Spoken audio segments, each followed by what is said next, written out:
మరి గత 2 రోజులుగా నా పైన వస్తున్నటువంటి అసత్య ప్రచారాలు కానీ అవాస్తవమైన వార్తలు కానీ నిజ నిరూపణలు లేనటువంటి వార్తలకి నేను తీవ్రంగా ఖండిస్తున్నా. నా ఎదుగుదలని కొంతమంది ఓర్వలేక నా పైన మా కుటుంబ సమస్యని ముందు పెట్టుకొని అది రాజకీయంగా నా పైకి తీసుకొచ్చి నన్ను ఎలాగైతే అణచివేయాలని ఆలోచిస్తున్నారో దాన్ని నేను తీవ్రంగా ఖండిస్తున్నా. ఇది మా కుటుంబ సమస్య. కుటుంబంలో మా అమ్మ, మా నాయన, మా బాబాయ్, మా చిన్నమ్మ వీళ్ళకి సంబంధించిన ల్యాండ్ భూమి సమస్యని నా పైన రుద్ది నేనేదో అక్రమాలకు పాల్పడినా, భూ కబ్జా చేసిన అని చెప్పేసి ఈ పేపర్ స్టేట్మెంట్లు ఇచ్చినారు. ఈ పేపర్ స్టేట్మెంట్లను కూడా నేను తీవ్రంగా ఖండిస్తున్నా. ఇది ఎంతవరకు కరెక్ట్? నేను గెలిచి 5 నెలల 21 రోజులు గడిచినాయి. ఈ 5 నెలల 21 రోజుల్లో నేను చేసిన అభివృద్ధి ఎంత ఉంది? నేను ఎక్కడైనా ఒక గుంట భూమి నేనేమన్నా కబ్జా చేసినానా? కబ్జా చేస్తే ఎక్కడైనా నిరూపణలతో బయట పెట్టాలని నేను దానికి సిద్ధంగా ఉన్నా. ఈ భూమి సమస్య కూడా మా ఫ్యామిలీకి సంబంధించిన సమస్య. ప్రతి కుటుంబంలో ఇట్లాంటి సమస్య ప్రతి అన్నదమ్ములకు ఉంటుంది. అదేవిధంగా ఈ కుటుంబ సమస్య కూడా మా అన్నదమ్ములకి, మా నాన్న వాళ్ళకి, వీళ్ళకు ఉన్నది. దానికి నాకు ఎటువంటి సంబంధం లేదు. ఈ భూమి విషయంలో ఆల్రెడీ లాస్ట్ టైం 2 నెలల క్రితము గుడి దగ్గర మాట్లాడుకొని పెద్ద మనుషుల సమక్షంలో పేపర్ రాసుకున్నాము, స్లాట్ బుక్ చేసుకుందామని చెప్పినాము. రిజిస్ట్రేషన్కి కూడా మేము రెడీగా ఉన్నాం.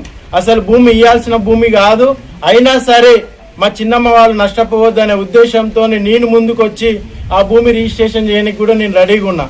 ఇదే సమస్యని ప్రతిసారి తీసుకొచ్చి నేను ఎక్కడైనా ప్రోగ్రాం పెట్టినా, ఎక్కడైనా సభ పెట్టినా, గ్రామ సభల్లో కానీ ఎవరైనా విఐపి వచ్చినా కానీ ఈమెను ఉసగొల్పి బయటకు తీసుకొచ్చి ప్రతి సభ కాడ నా దగ్గరకు వచ్చి నన్ను ఏదో బ్లేమ్ చేయాలి, నన్ను దిగజార్చాలనే ఉద్దేశంతో పంపిస్తున్నారు.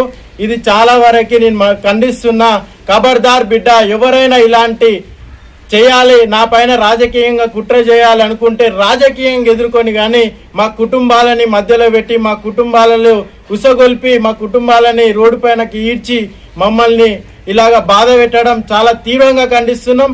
నా ఎదుగుదలకి ఏమైనా రాజకీయంగా ఎదుర్కోవాలనే శక్తి ఉంటే ముందుకొచ్చి రాజకీయంగా ఎదుర్కోండి. అంతేగాని నేను చేస్తున్నటువంటి అభివృద్ధిని ఓర్వలేక ఇట్లాంటి మండిపాటు గురి చేసి మమ్మల్ని, మా కుటుంబ సభ్యుల్ని, మా కుటుంబాన్ని కానీ మా చిన్నమ్మల కుటుంబాన్ని కానీ రోడ్డు పాలు చేసి వాళ్ళకి అన్యాయం చేయకుండా, మాకు అన్యాయం చేయకుండా మీరు ఈ సమస్యను ఇంతటితో ఆపి, కాబట్టి దయచేసి ఎవరు కానీ ఇట్లాంటి ఈ కుటుంబ సమస్యలలో ఏలు పెట్టొద్దు. ప్రతి కుటుంబంలో ఉండే ఈ కుటుంబ సమస్యలు నేను ఎక్కడ ఒక గుంట భూమి కానీ, ఒక గజం జాగ కానీ నేను ఎక్కడ కబ్జా చేయలే. ఇన్ కేసు నేను గుంట భూమి, గజం జాగా నేను కబ్జా చేసినట్టయితే ఆధారాలతో బయట పెట్టండి. నేను దానికి సిద్ధంగా ఉన్నా.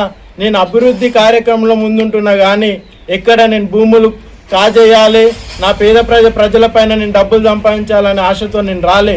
నా ప్రజలు నా పైన ప్రేమతోని నన్ను ఆశీర్వదించి నన్ను గెలిపించినారు.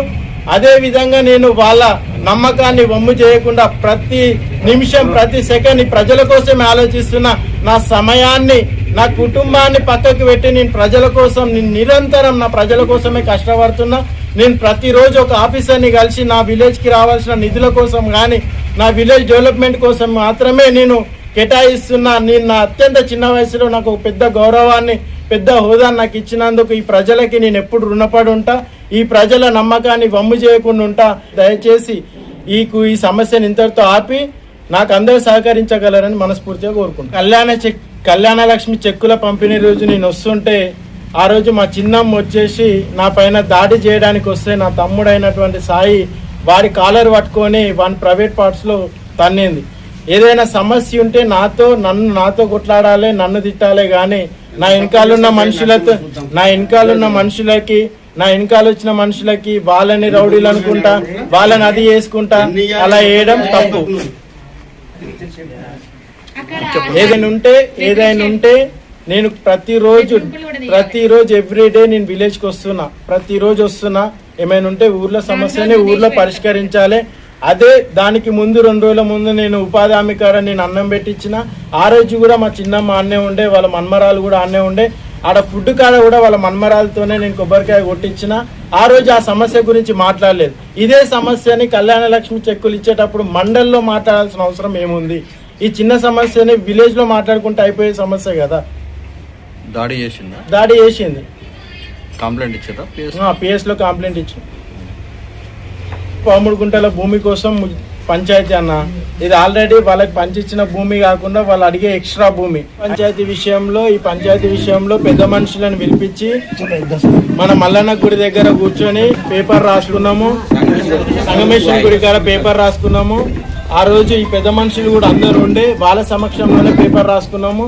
వాళ్ళకి ఇవ్వాల్సిన భూమి ఏమన్నా ఉంటే భూమి కోసము, రిజిస్ట్రేషన్ కోసం ప్రతిదీ పేపర్ రాసుకొని షూరిటీ సంతకాలు కూడా తీసుకున్నాం. చేసేస్తామన్నారా మీరు రిజిస్ట్రేషన్? మళ్ళీ ఎందుకు ఇది అంతా అలిగేషన్ ఎందుకు అవుతుంది? అదే రాజకీయంగా నన్ను ఎదుర్కోలేక ఆమెకి ఏదో వాళ్ళ తప్పు వాళ్ళని ఏదో రెచ్చగొట్టి నా పైకి తీసుకొచ్చి నన్ను రాజకీయంగా ఎదగనీయకుండా ఆపాలనే దురుద్దేశంతోనే ఇలా చేస్తారు.